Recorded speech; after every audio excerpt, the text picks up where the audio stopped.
नमस्कार श्रोते मित्र हो. कथा विश्व सादर करीत आहे अण्णाभाऊसाठी लिखित कथा मुकुल मुलानी. तुझी मुंडी छातल्याशिवाय माझ्या मनाला शांतता मिळणार नाही, हे मुकुलचे शब्द हजराच्या कानात घुमत होते. त्यांची प्रखरता तिच्या काळजाला झोंबत होती. तिच्या चक्षुपुढे भेसूर प्रसंगाची मालिका निर्माण होत होती. मुकुलने आपली मान कापली आहे. पोलीस आले. पोलीस येऊन त्यांनी मुकुलला अटक केली आहे. कोर्टात खटला सुरू झाला आहे, असे अनेक देखावे तिच्या नजरेपुढून जात होते. ते महामुंबईचे उपनगर एका डोंगराच्या पायावर डोके ठेवून पडले होते आणि प्रख्यात आग्रा रोड त्याच्या पाठीवर पाय देऊन मुकुलकडे निघाला होता. त्या उपनगरात पावसात भिजलेल्या कावळ्याच्या कळपाप्रमाणे घरे थरथरत होती. येऊन गेलेल्या सर्व युगांचे अस्तित्व ती पटवत होती.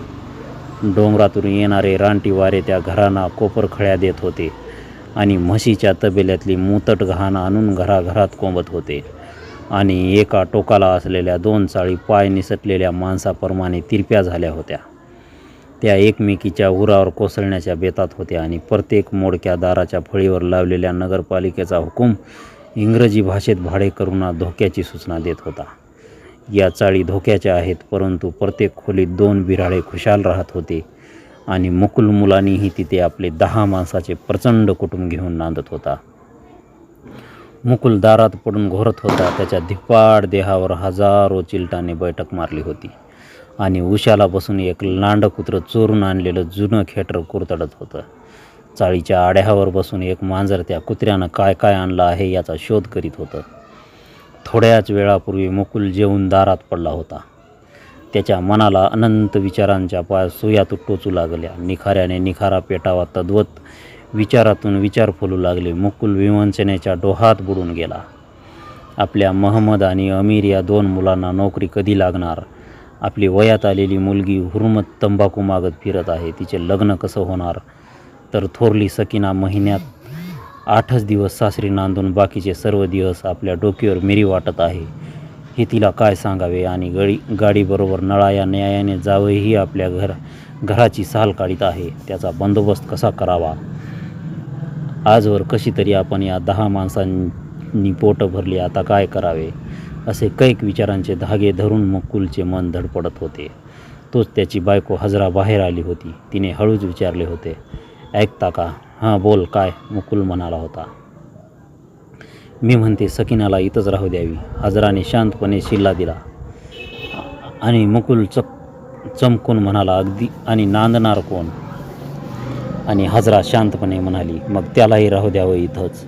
आणि एवढ्या लष्कराला दाना पाणी मी एकटा कसा पुरवू?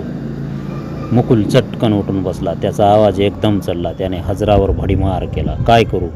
विकून घेऊ की तुला विकू की तुझ्या आईला विकू? बोल. दम घेतला तोच हजराला जोर आला. आईचे नाव घेताच ती भडकली.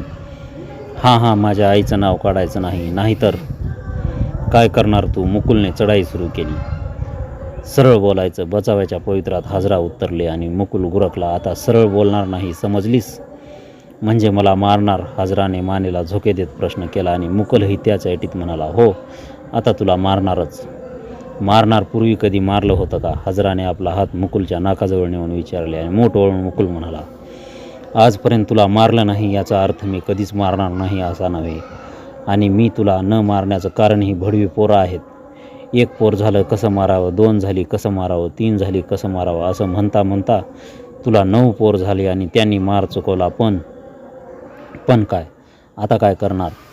हजरा मध्येच ओरडले आणि मुकुलही ओरडून म्हणाला, आता तुझी मुंडी छाटल्याशिवाय माझ्या मनाला शांतता मिळणार नाही. मुकुलच्या डोळ्यात जाळ झालेला हजराने पाहिला. त्याचा आवाज तिला निर्धारयुक्त वाटला. तिच्या मनाला भीती वाटली. ती हळूच मागे सरकली. तिने पिछेहाट केली होती आणि आपल्या अंथरुणावर पडून ती त्याचाच विचार करीत होती. थोड्याच वेळापूर्वीचे भांडण तिच्या डोकीत नाचत होते आणि ती स्वतःलाच विचारित होती, हा असा पिसाट कसा झाला? काही दिवसापूर्वी मुकुलच्या घरात हास्य वावरत होते. 2 मुलगे कामावर होते. एक रेल्वेत आणि एक गोदीत काम करून ते पगार आणत होते. छोटा नबू बकऱ्यांच्या मुंड्या हाडकं विकून स्वतःच्या पोटापुरते मिळवत होता. मुकुल मार्केटात बकऱ्याचे मांस विकत होता. महिन्याला 2 पगार उरत होते. पगाराच्या दिवशी सुना, 2 नातू, बायको, 2 मुली, 3 मुलगे आणि स्वतः मुकुल अशी 10-12 माणसं नटून सजवून सिनेमाला जात होती, नमाजाला जात होती. चांगली माणसं म्हणून शेजारीही त्यांचा मान राखत होते. लोक म्हणत मुकुल मुलाने भला आहे. पण एक भयंकर दुष्ट दिवस उगवला. त्या दिवशी महमद आणि अमीर यांच्यावर नोकऱ्या सुटल्या. 2 पगारांचा झरा ठणठणीत झाला. आज नाही उद्याला लागेल. नोकरीच्या आशेवर काही दिवस गेले. घरातील किडूक मिडूक निघून गेले. मुकुलच्या संसाराच्या गाड्याला खीळ लागली. 2 करते तरुण मुलगे बेकार होऊन कामासाठी वणवण फिरू लागले आणि एकटा मुकुल संसाराचे जोखड मानेवर घेऊन ओढू लागला. अगदी मेटाकुटीला येऊन ओढू लागला. परंतु सारेच व्यर्थ होते. परपंचाची विस्कटलेली घडी नीट होतच नव्हती. ती घडी नीट व्हावी म्हणून एका भाकरीच्या 2 होऊ लागल्या. भाताने तळ धरला. आमटीच्या भांड्याचे पोट पाण्याने फुगू लागले आणि अर्धपोटी माणसे पोट भरण्यासाठी एकमेकाला चकवू लागली. 2 सुना चोरून खाऊ लागल्या आणि दोघीही एकमेकांची चहाडी हजराला सांगू लागल्या. हाजरा त्या दोघींनाही 2-2 दिवस झोपूच देत नव्हती आणि त्या 2 चाळीची झोप हराम करीत होती. 2 मुलांना कामे मिळाली नाही म्हणून मुकुल त्यांच्यावर चिडत होता. कधी कधी वैतागून मिळेल त्या पैशाचे हॉटेलात जेवण घरातील सर्वांना उपवास करायला भाग पाडत होता. ज्याच्या हाती ससा तो पारधी झाला होता. त्या घरची 2 माणसे एका जागी येताच एकमेकावर गुरमक करत होती, एकमेकाचा द्वेष करत होती. तरीही ती एका खोलीत राहत होती. पहाट झाली होती. ती मुंबापुरीवरची सुंदर पहाट होती. ती 35 लक्ष मानवांना जागृत करण्यासाठी अवतीर्ण होत होती. तिच्या आगमनाने कोट्यावधी हाल दौलतीचे डोंगर उभारण्यासाठी सज्ज होत होते. त्या हातांनी राक्षसी यंत्र मानवतेपुढे नमवण्यासाठी कामगार वर्ग नव्या उत्साहाने उठत होता. त्याच्या पोलादी पायाने मुंबईचे सर्व राजमार्ग पुलकित होत होते. आग्रा रोड जागा होऊन मुंबईकडे धावत होता. तो उपनगर जागे झाले. दूधवाले भये धावून दूध घालीत होते. लोक आपल्या कामाच्या रोखाने निघाले होते. मुकुल जागा झाला होता. मुकुलने तोंडावरून पाणी फिरवले. घरात जाऊन चहाचा प्याला घेतला. गंभीर मुद्रा करून चहाचा घोट घेऊन त्याने हुकमी आवाजात बजावले, ए साल्यांनो, आज तुम्हाला नोकरी लागलीच पाहिजे. हे ऐकून महमद म्हणाला, आणि जर नाही मिळाली तर? नोकरी अशी तशी नाही मिळत. महमदला आता अनुभवाने कळून चुकले होते. नाही मिळाली तर? मुकुलने रोखून पाहत चिरक्या स्वरात म्हणाला, आपापली बायको पोरं सांभाळा, नाही तर त्यांना जिवंत पुरा. मी नोकरीच करणार नाही. अमीर वैतागून म्हणाला. मग खाणार काय? कोवळे कोवळे दगड. मुकुलने डोळे अंकुचित करत प्रश्न केला.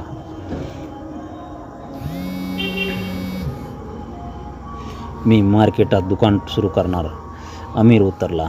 आणि मीही तेच करणार. महमदने अमीरची उतरी ओढली. काय वाटेल ते करा. मुकुल ओरडला. दुकान घालून मटण विका, नाही तर दरोडा घालून जगा, पण मी जगा. मी निघालो.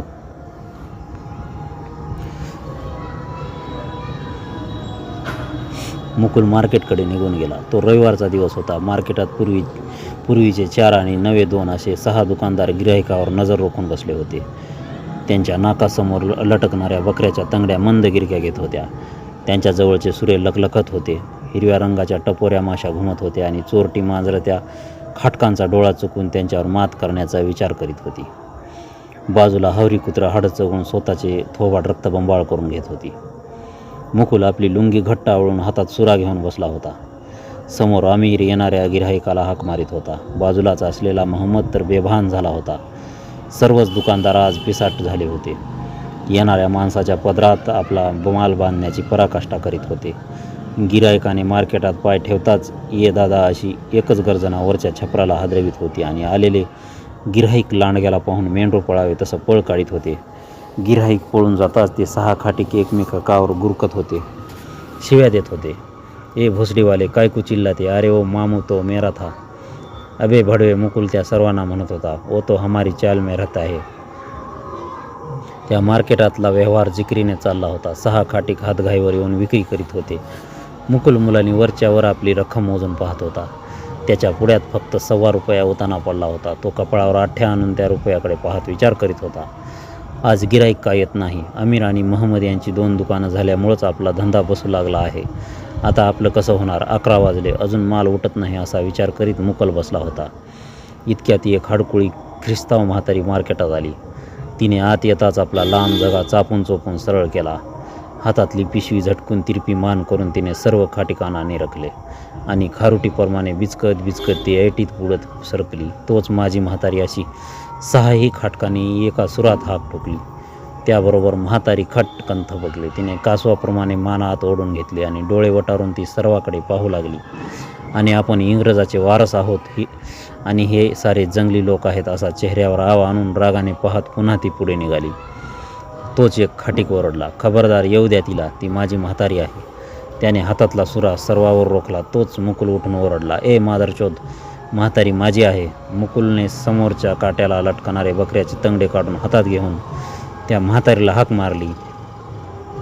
आंटी, मी तुझी वाट बघतो, ये. एवढेच म्हणून म्हातारी पुढे येण्याची वाट न पाहताच त्याने ताडकन उडी घेतली आणि म्हातारीवर झडपच घातली. एका हातात बकऱ्याचे टंगडे आणि एका हातात म्हातारीचा हडकुळा दंड धरून तो तिला फराफरा ओढू लागला.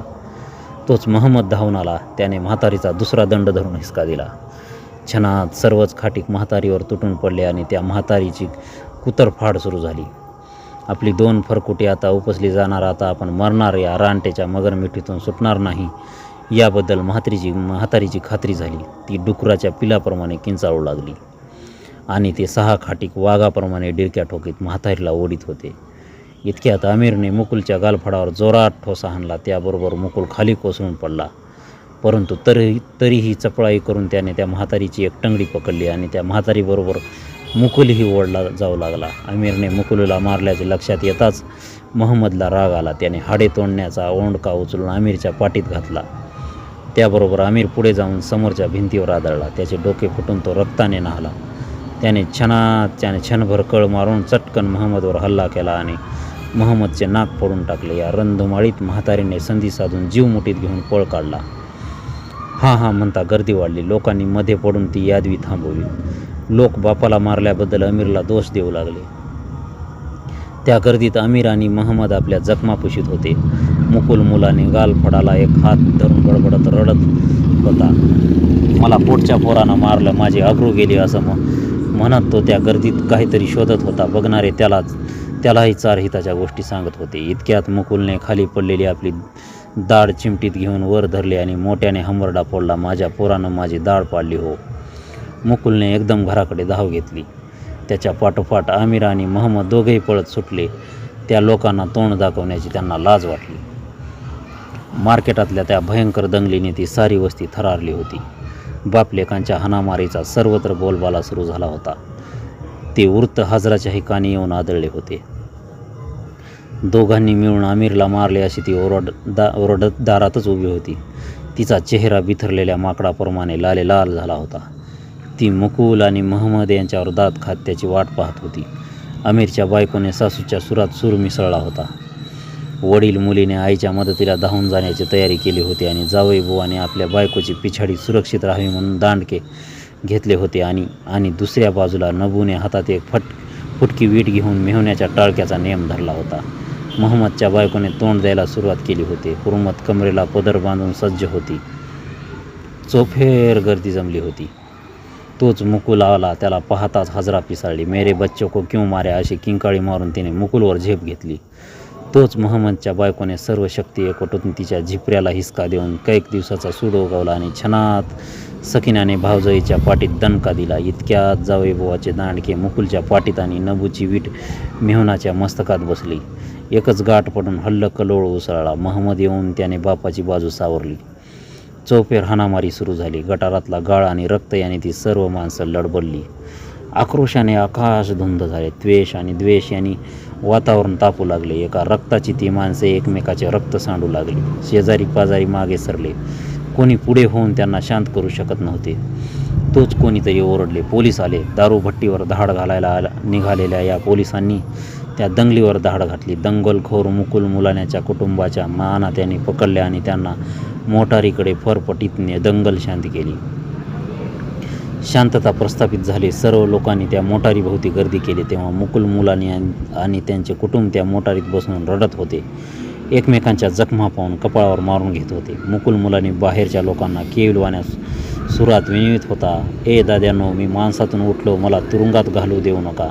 मी होतो कसा आणि झालो काय. एवढ्यात मोटार तर टारटारली आणि मुकुलसह त्यांची विराड घेऊन निघाली. निघून गेली. लोक खिन्न होऊन परतले. जो तो मनात म्हणू लागला, खरंच मुकुल मुलांनी माणसातून उठला.